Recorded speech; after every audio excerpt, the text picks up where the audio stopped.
Je vais lire dans la Bible, Genèse chapitre 16. Naissance d'Ismaël. Sarai, la femme d'Abraham, ne lui avait pas donné d'enfant, mais elle avait une servante égyptienne du nom d'Agar. Sarai dit à Abraham, « Voici que l'Éternel m'a rendue stérile. Et des relations avec ma servante, peut-être aurai-je par elle des enfants. » Abraham écouta Sarai.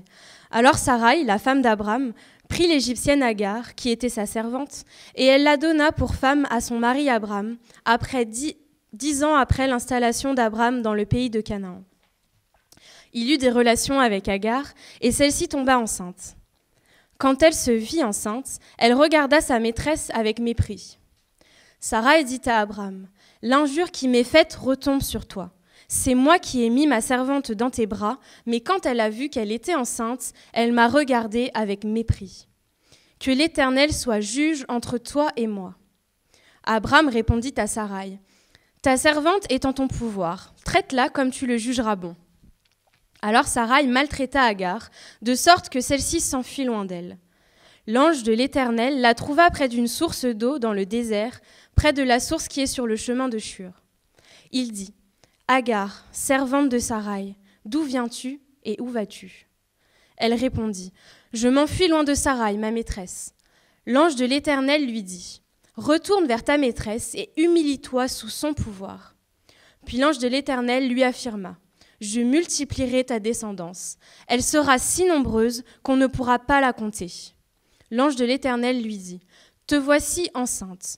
Tu mettras au monde un fils, et à qui tu donneras le nom d'Ismaël, car l'Éternel t'a entendu dans ton malheur. Il sera pareil à un âne sauvage.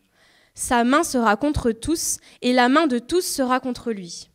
Il habitera en face de tous ses frères. » Elle donna à l'Éternel, qui lui avait parlé, le nom d'Ataï-El-Roy, car elle dit, « Ai-je vu ici la trace de celui qui me voit ? C'est pourquoi l'on a appelé ce puits le puits de l'Akaïroy. » Il se trouve entre Kadès et Bared. Agar donna un fils à Abraham, et celui-ci appela Ismaël le fils qu'Agar lui donna. Abraham était âgé de 86 ans lorsqu'Agar lui donna Ismaël. Jusqu'ici la parole de Dieu. Amen. Alors, normalement, vous avez déjà vos Bibles ouvertes.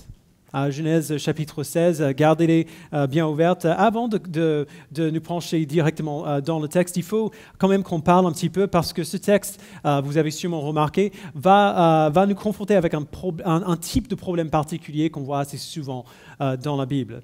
Je ne sais pas combien d'entre vous sont sur Disney+. On dit ça, Disney+, ou Disney+. Bref, vous savez ce que je veux dire. Si vous avez un abonnement, vous avez peut-être remarqué quelque chose d'intéressant. Moi, j'ai grandi en regardant des films, des vieux films Disney des années 50, 60, 70. Et si vous trouvez certains de ces films sur Disney+, il y a un avertissement maintenant qu'on voit sur la page. Et donc je lis tiré du site. Ce programme contient des représentations négatives et ou un mauvais traitement de certaines personnes ou cultures. Ces stéréotypes étaient erronés à l'époque, ils sont encore erronés aujourd'hui.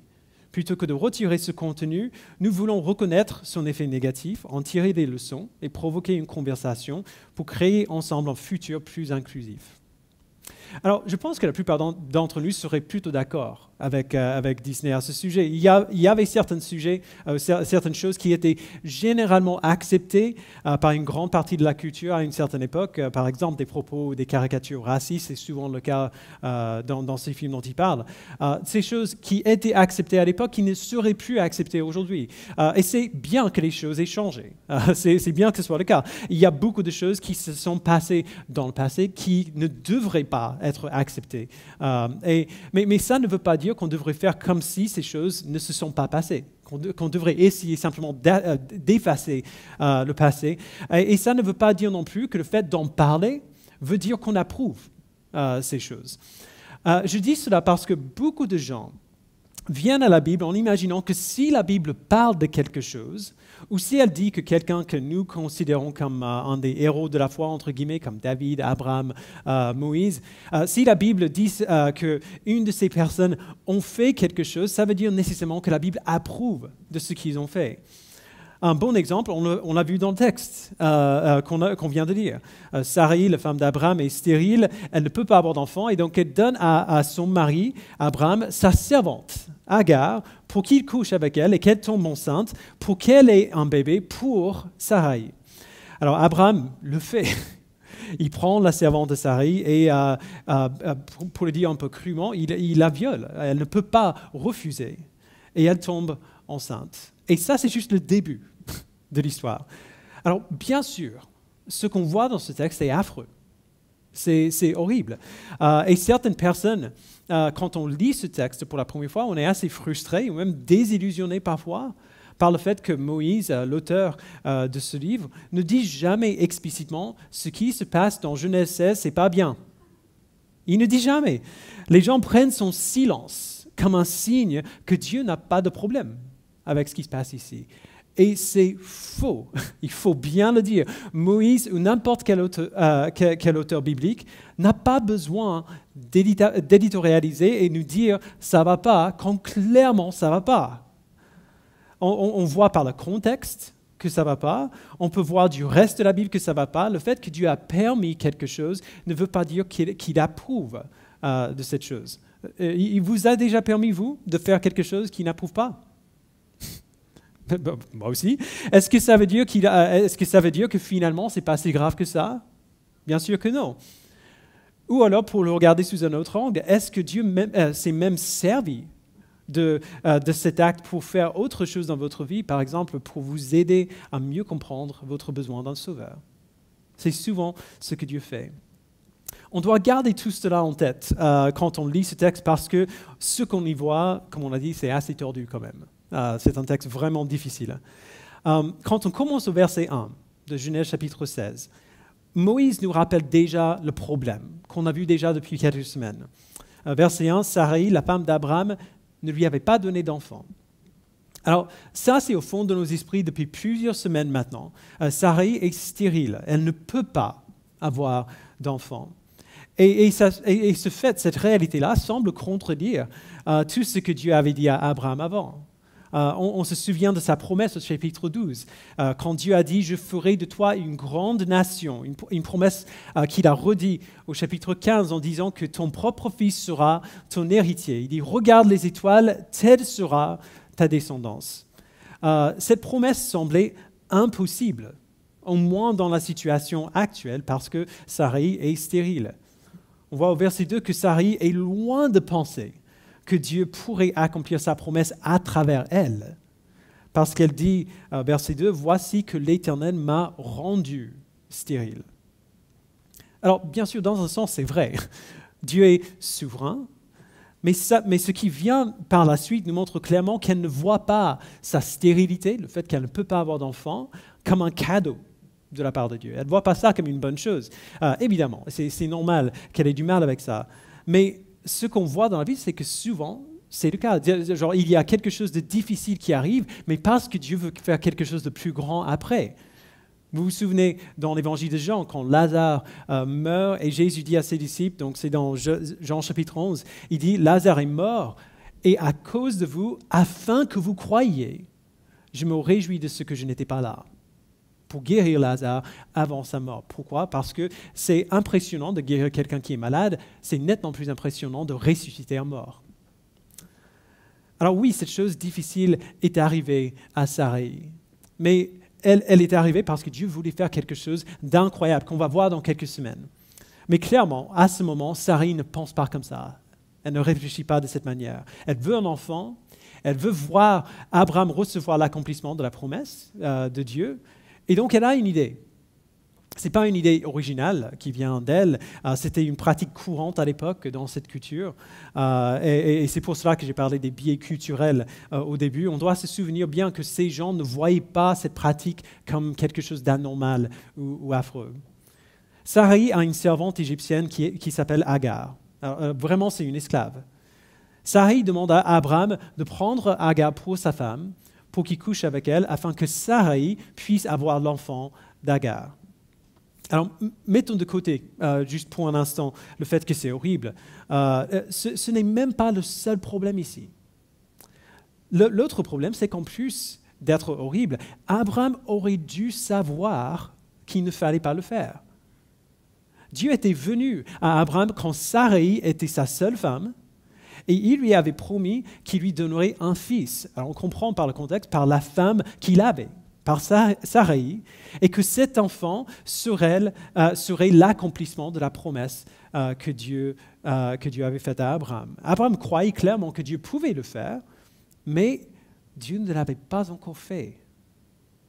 Alors peut-être qu'Abraham se dit à ce moment, parce que ça fait maintenant 10 ans depuis que Dieu lui a fait la promesse, peut-être qu'il se dit, alors Dieu a fait cette promesse, oui, mais il ne fait rien pour l'accomplir. Et ça fait un petit moment maintenant.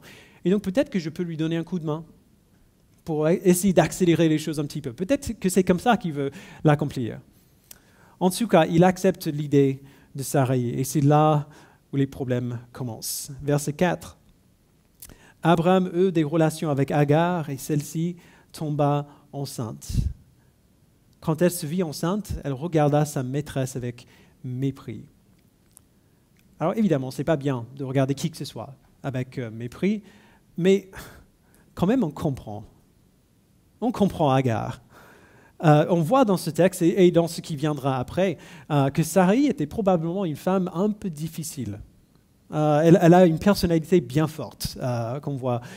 Et donc, imaginez combien ça a dû faire du bien, et juste émotionnellement, à Agar, une esclave, de pouvoir faire la seule chose que sa maîtresse difficile ne pouvait pas faire, mais qu'elle voulait faire plus que toute autre chose. Ça n'excuse pas ce mépris, mais on la comprend quand même. Alors, au verset 5, Sarai voit le mépris d'Agar, et elle se met en colère contre Abraham. En gros, ça ne s'est pas passé comme je voulais et c'est de ta faute. Alors, bien sûr, c'est une réponse irrationnelle. Mais en même temps, elle n'a pas totalement tort. Parce qu'Abraham a accepté une idée qu'il n'aurait jamais dû accepter. Et pour empirer les choses encore plus, quand il entend la réponse irrationnelle de Sarai, Abraham, il esquive sa colère. Il répond de manière assez lâche. Verset 6. Abraham répondit à Sarai, ta servante est en ton pouvoir. Traite-la comme tu jugeras bon. Alors Sarai maltraita Agar, de sorte que celle-ci s'enfuit loin d'elle. Il y a de forts échos d'Adam et Ève ici. Vous vous souvenez de la chute quand Ève est tentée par le serpent et donne à Adam le fruit à manger? Adam ne fait pas d'objection. Il n'essaie pas de la convaincre de ne pas pécher. Il ne refuse pas de pécher avec elle. Il cède, tout simplement, parce que c'est plus facile comme ça. Ici aussi, Abraham n'a pas essayé de convaincre Sarai qu'elle agit mal. Il n'a pas essayé de la convaincre de croire en la promesse de Dieu, tout simplement. Et maintenant, il ne vient pas à la défense d'Agar, qui est bel et bien la victime dans cette histoire. C'est l'échec partout de la part pour nos protagonistes. Et donc, qu'est-ce qu'Agar fait? C'est normal, elle prend la fuite. Elle part dans le désert. Et là, on voit Dieu intervenir. Un ange apparaît devant elle au verset 7 et lui dit de retourner à Sarai et de se soumettre à elle. Alors, on a du mal un peu à comprendre cela, mais il y a deux choses à l'œuvre ici qu'on doit bien garder en tête. La première, c'est que Dieu, en disant à Agar de retourner se soumettre à Sarai, il n'ajoute pas injustice sur injustice. Il protège Agar. Dans cette culture, à cette époque, une mère célibataire, d'autant plus une esclave, n'aurait eu aucun moyen de pourvoir à ses besoins ou à ceux de son enfant. C'est pour cela qu'être veuve était tellement dévastateur à l'époque. On voit cela dans le livre de Ruth. Si elle avait continué toute seule, elle aurait été totalement sans ressources et elle et son enfant seraient sûrement morts. Et donc, quand Dieu lui dit de retourner à Sarai, de retourner à la maison d'Abraham, il lui montre son amour et sa protection. Il s'assure qu'on pourvoit à ses besoins. Deuxièmement, ce qu'on voit ici, c'est la même chose qu'on voit depuis le début. Dieu a un plan. Il est en train de faire quelque chose sur une grande échelle et sur une petite échelle. Et même si c'est quasiment on a du mal à comprendre son plan, pourquoi il agit, pourquoi il accomplit son plan de cette manière, Dieu a placé Agar dans cette maison, dans la maison d'Abraham pour une raison. Et donc il lui dit tout simplement, fais-moi confiance. Fais-moi confiance que rester sur le chemin que j'ai tracé pour toi est meilleur que d'essayer d'en trouver un autre par toi-même. Et l'ange lui donne à Agar une promesse qui va de pair avec le commandement. Il dit, verset 11, « Te voici enceinte. Tu mettras au monde un fils à qui tu donneras le nom d'Ismaël, car l'Éternel t'a entendu dans ton malheur. » Le nom d'Ismaël signifie « Dieu entend ». Et donc Agar, l'esclave abusée, finalement, c'est la seule personne dans tout ce chapitre qui fait ce qu'elle doit faire. Elle reconnaît la main de Dieu à l'œuvre et elle se soumet au plan de Dieu et fait confiance à sa promesse. Et elle retourne à la maison d'Abraham. Elle met au monde un fils qu'Abraham nomme Ismaël, comme Dieu a dit. Et juste entre parenthèses, voilà, je pense, un petit signe que Abraham a reconnu qu'il avait tort, qu'il avait mal agi. Agar a dû lui parler de sa rencontre dans le désert avec l'ange. Et donc Abraham obéit en appelant le garçon comme Dieu avait dit à Agar de faire. Et donc Abraham, après tout ce temps, il a enfin un fils. Ismaël est bel et bien un don de la part de Dieu, mais il n'est pas l'accomplissement de la promesse de Dieu envers lui. Cet accomplissement n'est pas encore arrivé. Alors essentiellement, qu'est-ce qu'on voit ici? La proposition de Sarai qu'Abraham ait un fils avec Agar est horrible, mais dans cette culture, à cette époque, elle a du sens. Elle est en accord avec les coutumes, c'est ainsi que les choses se faisaient souvent à l'époque. Mais ce n'est pas ce que Dieu avait prévu.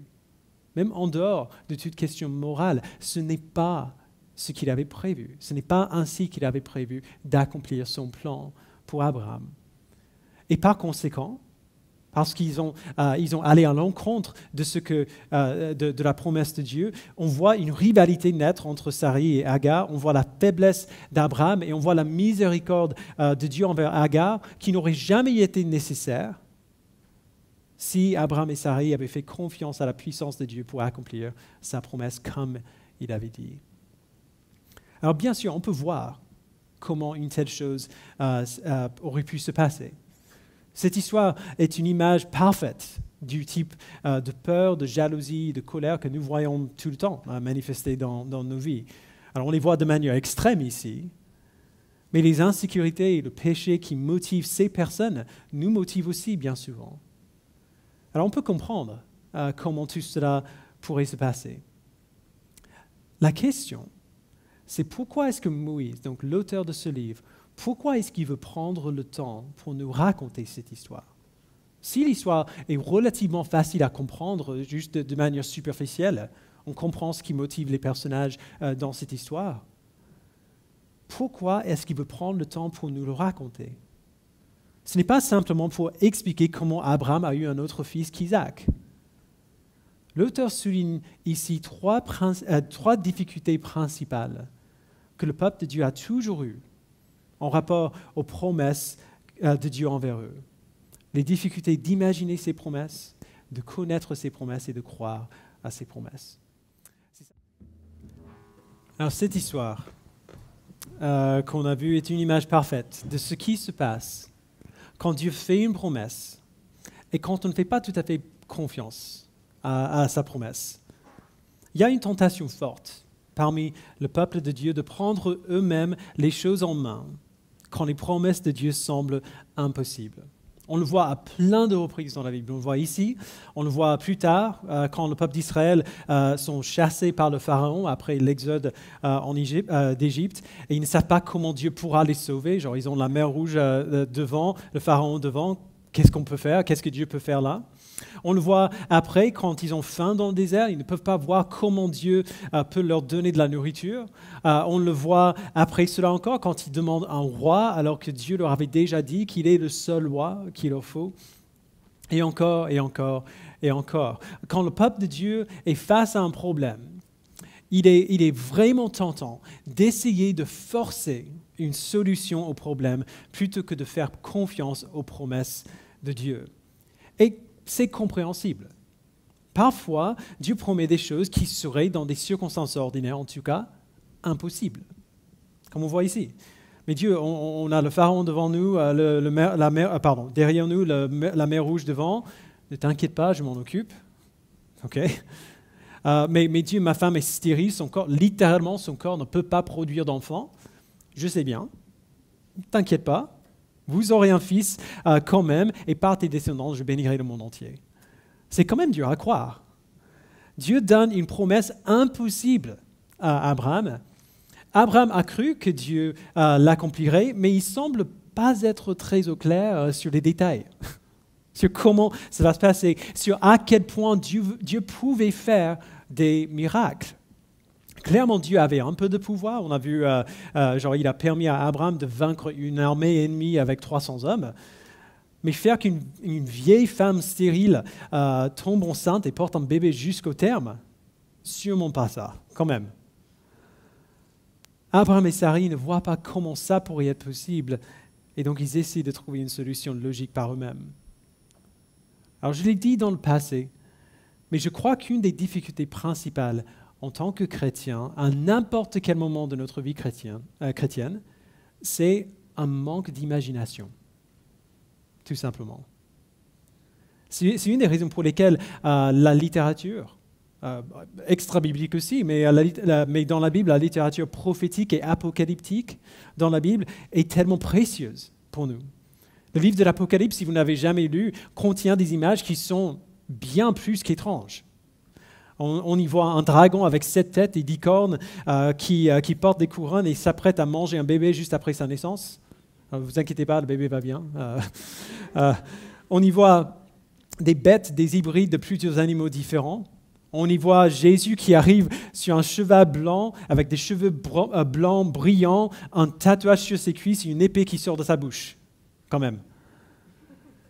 Alors on peut analyser ces images jusqu'à la fin du temps, mais pour essayer d'en trouver le symbolisme, qu'est-ce que ça veut dire.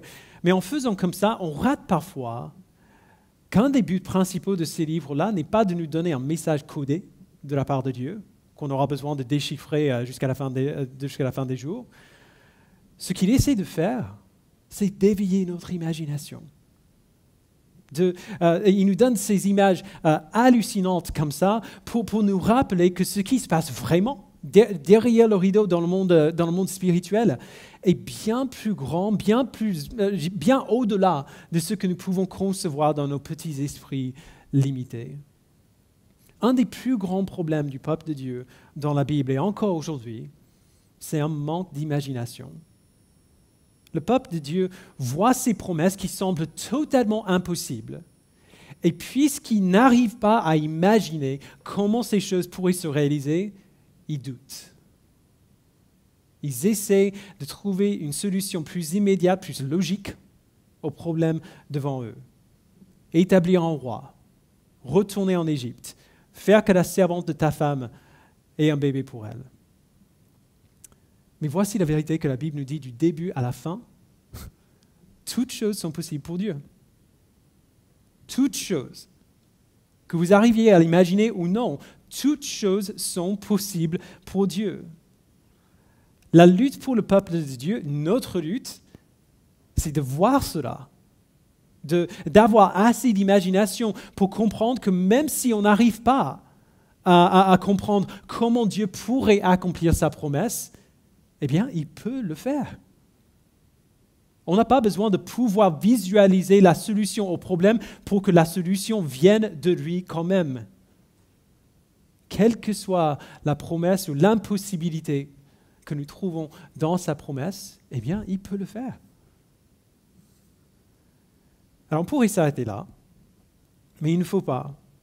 Parce que quand on dit que toutes choses sont possibles pour Dieu, entre guillemets, quand on le met sur un t-shirt ou sur un mug de café, quand on se le répète plusieurs fois, tout est possible pour Dieu, ne vous inquiétez pas, tout est possible pour Dieu, souvent on veut dire quelque chose que la Bible ne veut pas dire. Et ça arrive parce qu'on confond souvent désir et promesse. Sarai veut un enfant. Et Dieu a promis un enfant, mais pas de la manière qu'elle voulait. Il n'a pas donné cette promesse-là, la promesse immédiate qu'elle veut. Il ne faut pas oublier encore que cette histoire a lieu 10 ans après que Dieu ait donné cette promesse à Abraham qu'il aurait un enfant. 10 ans, c'est long quand on attend la réalisation de son rêve. Son désir à Sarai, c'était d'avoir un enfant, et puisqu'avoir un enfant est foncièrement une bonne chose, elle pense qu'elle peut contourner la promesse, en quelque sorte, ou peut-être l'ajuster pour combler ses désirs. Et nous, on fait pareil. Nous aussi, nous confondons désir et promesse. On ressent une attirance vers quelque chose, un désir qui ne nous quitte pas. Et si ce qu'on désire est une bonne chose, on présume que ça doit être la volonté de Dieu pour nous. Et donc on présume que ce désir qu'on a, Dieu le fera certainement, et on fonce. Je pense que je pourrais vraiment faire du bien dans cette profession particulière. Alors quand je pourrai enfin le faire, alors je pourrai contribuer et je serai comblé. Je suis célibataire et je déteste ça. Je ne pense pas que j'ai le don du célibat, entre guillemets. Alors, quand je serai marié, je serai comblé. Tout ce qui me manque aujourd'hui ne me manquera plus. Je suis marié, on n'a pas d'enfants et on veut des enfants. Alors, quand on aura enfin des enfants, on aura enfin la pièce manquante du puzzle. On aura enfin la chose qui nous manquait. Je suis malade et je prie pour la guérison. Et je prie avec foi. Et donc, bien sûr, que Dieu me guérira. Voyez un peu où je veux en venir. Personne ou presque ne dirait ces choses à haute voix. Mais de manière fonctionnelle, émotionnellement, c'est comme ça qu'on ressent souvent les choses. C'est comme ça qu'on réfléchit. On place tous nos espoirs pour le bonheur sur l'accomplissement d'un désir particulier et on se dit que parce que c'est bien, parce que ce désir est pour une bonne chose, alors ça va se faire. C'est une bonne chose d'être guéri. C'est une bonne chose d'avoir des enfants, de se marier, d'être épanoui dans son travail. Ce sont de bonnes choses. Le problème, c'est que ce sont des désirs et non pas des promesses. Les promesses de Dieu pour son peuple aujourd'hui, il nous les a déjà données dans sa parole.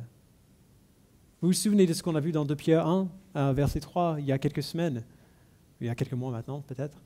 En Christ, nous avons tout ce qui contribue à la vie et à la piété. Tout ce qu'il nous faut, nous l'avons déjà, si nous sommes en lui. Mais savoir faire confiance à ces promesses peut être compliqué parce que bien trop souvent, on voit quelque chose dans la parole qui nous parle, qui semble promettre ce qu'on veut, et on le sort de son contexte, et on essaie de l'appliquer, alors que ce que nous avons compris n'est pas ce que Dieu a promis. Voici une des raisons pour lesquelles il est tellement important de connaître toute la Bible, pour comprendre quelles promesses Dieu a faites dans leur contexte, et quelles promesses il n'a pas faites. Voici un exemple classique, et il n'a rien à voir directement avec Sarai, c'est juste à titre d'exemple. Romains 8, 28. Nous le connaissons, plusieurs d'entre nous. Du reste, nous savons que tout contribue au bien de ceux qui aiment Dieu, de ceux qui sont appelés conformément à son plan. Ici, on a une promesse merveilleuse, et c'est une promesse qui a été tordue et mal appliquée, probablement depuis que Paul l'a écrit aux Romains. Ce verset ne veut pas dire que si les choses vont mal, Dieu fera forcément qu'elles aillent mieux.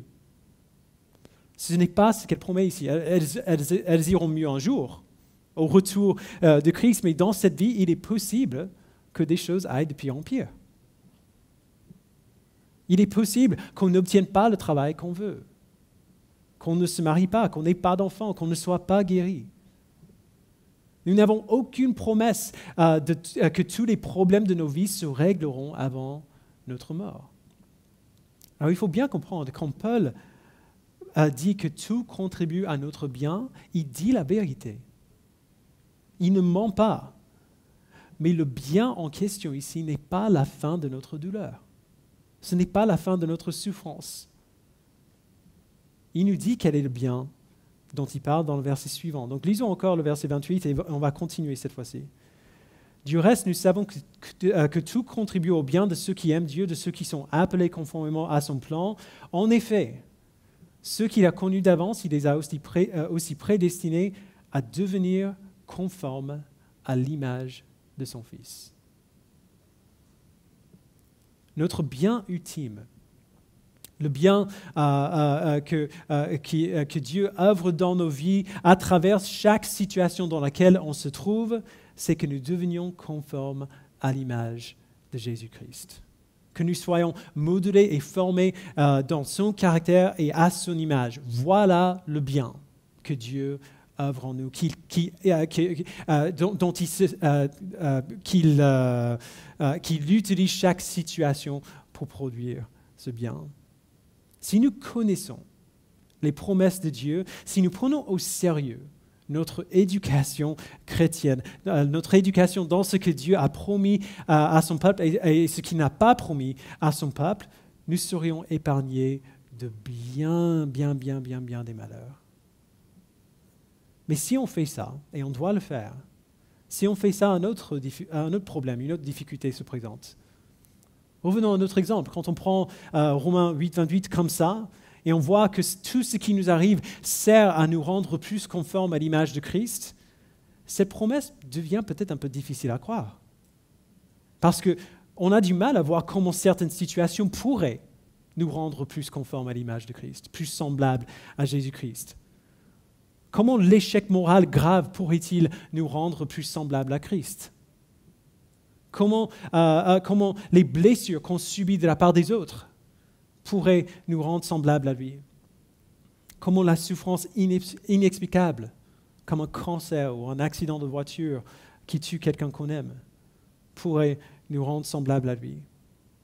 Parfois, on aura une petite idée, à d'autres moments, ce sera bien plus difficile. Parfois, on pourra imaginer comment Dieu pourrait se servir de cette situation pour notre bien, et à d'autres moments, on verra le problème devant nous et on dira « mais je ne vois pas du tout comment la promesse de Dieu pourrait s'accomplir dans cette situation. Je ne vois pas comment Dieu pourrait accomplir n'importe quelle promesse dans la situation actuelle dans laquelle je me trouve. Qu'est-ce qui pourrait venir de bien à travers ça ?» Pensez à Sarai, cette promesse impossible, donc son âge avancé, son corps stérile, et imaginez à quel point la promesse de Dieu a dû lui sembler juste ridicule. Quand on est au milieu de notre douleur, on peut avoir l'impression que Dieu est aussi loin que la lune. Mais peu importe combien il nous semble absent, il n'est pas absent. Il est présent et il est à l'œuvre et nous le verrons. Voilà une raison pour laquelle on a tellement d'histoires comme celle-ci dans la Bible. Ces histoires nous donnent exemple après exemple des gens qui ne savaient pas dans le moment ce que Dieu était en train de faire, mais en qui Dieu était bel et bien en train de faire quelque chose. Sarai n'avait aucune idée de ce qu'il faisait, mais ce n'est pas pour autant qu'il ne faisait rien. On regarde à Sarai, on voit son incrédulité et on a envie de lui dire « mais attends un peu, juste attends un peu. Tu ne le vois pas encore, mais tu le verras. L'accomplissement de la promesse de Dieu arrive. Tu ne le verras pas venir, tu ne penseras pas que c'est possible, mais c'est possible, juste attends. » L'exemple suprême de cela, évidemment, de Dieu qui accomplit ses promesses alors qu'il semble totalement impossible, c'est la croix. On a vu Dieu prendre une nature humaine, vivre une vie parfaite. On a vu son ministère bouleverser tout le pays. On a vu guérir des foules, on a vu chasser des démons par une parole, on a vu donner des ordres à un orage qui lui obéit. On a vu Jésus ressusciter littéralement des gens morts. Et puis on l'a vu condamné comme un criminel, crucifié par une foule, et mort et enseveli. À quel moment de l'histoire humaine est-ce que Satan a semblé gagner de manière plus complète qu'au meurtre du Fils de Dieu? Là, c'est la victoire. À quel moment est-ce que Dieu a semblé plus absent qu'au meurtre de son propre fils? Mais quand même, à travers ce qui semblait être la défaite, Dieu n'a pas seulement gagné la bataille, mais la guerre tout entière. C'était fini. Personne n'aurait pu imaginer cela. Personne n'aurait pu le prédire. Et ce samedi-là, après la mort de Jésus, aucun des disciples n'aurait pu imaginer comment Dieu pourrait accomplir sa promesse par cet homme, sa promesse que par cet homme, il sauverait le monde. Jésus est dans le tombeau. Comment est-ce que Dieu pourrait bien accomplir sa promesse? Nous lisons ce qui s'est passé. Et à ce moment-là, pendant qu'ils sont dans le deuil, pendant que Jésus est dans le tombeau, on voit les disciples et on a envie de leur dire, mais attendez un peu. Demain c'est dimanche. C'est pas fini. Il ne sera pas dans le tombeau beaucoup plus longtemps. Donc, attendez un peu. Ça vient. Personne n'aurait pu imaginer que par sa mort, Christ prendrait vraiment les péchés de son peuple sur lui-même, à leur place. Personne n'aurait pu deviner qu'à sa résurrection, Jésus prouverait en fait qu'il avait vaincu Satan. Que ce n'était pas la victoire pour Satan, c'était le contraire. Le péché et la mort ont été vaincus et à sa résurrection, Christ a appliqué sa vie parfaite à nous, son peuple, par son esprit. Personne n'aurait pu deviner ce qu'il faisait. Mais c'est ce qu'il a fait quand même. Dieu a accompli sa promesse de manière imprévisible, de manière impensable, et dans le moment, personne ne l'aurait cru. C'était impossible. Mais c'est ce qui s'est passé. Il a fait l'impensable pour prouver jusqu'à quel point il était capable de faire des miracles. Pour prouver jusqu'à quel point il était puissant, jusqu'où il est prêt à aller pour rester fidèle à ses promesses. Frères et sœurs, Dieu a donné plusieurs promesses à son peuple et souvent, ces promesses vont sembler absolument impossibles. Comment est-ce que Dieu pourrait restaurer cette personne tellement brisée? Comment est-ce qu'il pourrait me rendre semblable à Christ, moi qui suis un pécheur si tordu? Comment est-ce qu'il pourrait m'aimer, m'accueillir, m'accepter? Constamment, nous sommes devant des promesses qui nous semblent impossibles. Alors ne permettons pas à notre manque d'imagination de devenir un obstacle à notre foi. Nourrissons notre imagination pour accepter que Dieu peut faire au-delà de ce que nous pouvons penser. Même si nous n'arrivons pas à voir ou à comprendre ou à visualiser ce qui pourrait se passer, ce n'est pas pour autant que Dieu n'arrive pas. Lisons sa parole et sachons bien ce qu'il a promis. Connaissons ses promesses. Et faisons confiance à ses promesses, peu importe combien elles nous semblent impossibles. Parce que Dieu est fidèle et toutes choses sont possibles pour lui. Je vous invite à prier.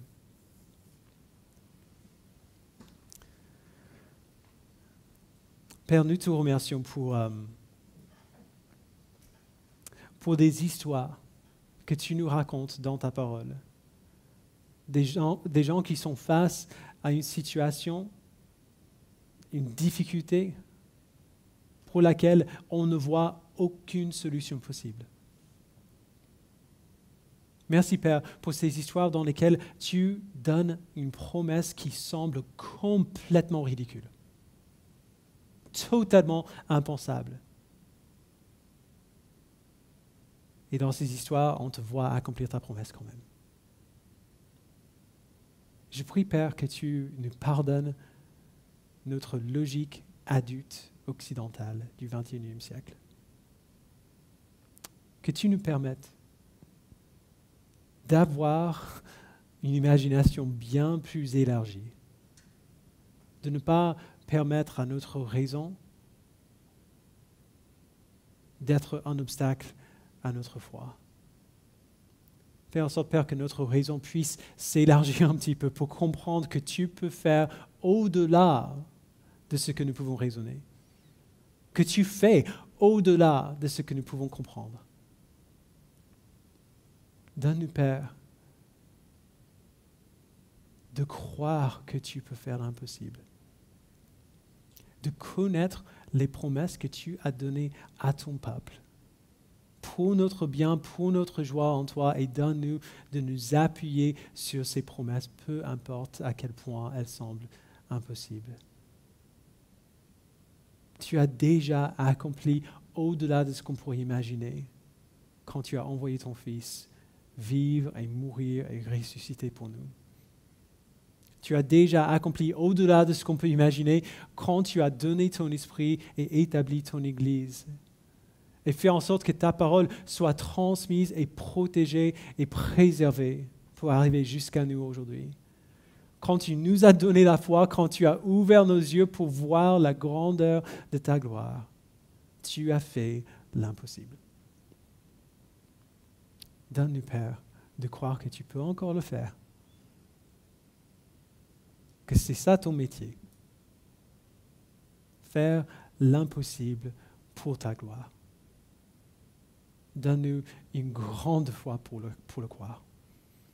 Au nom de ton Fils, nous le prions. Amen.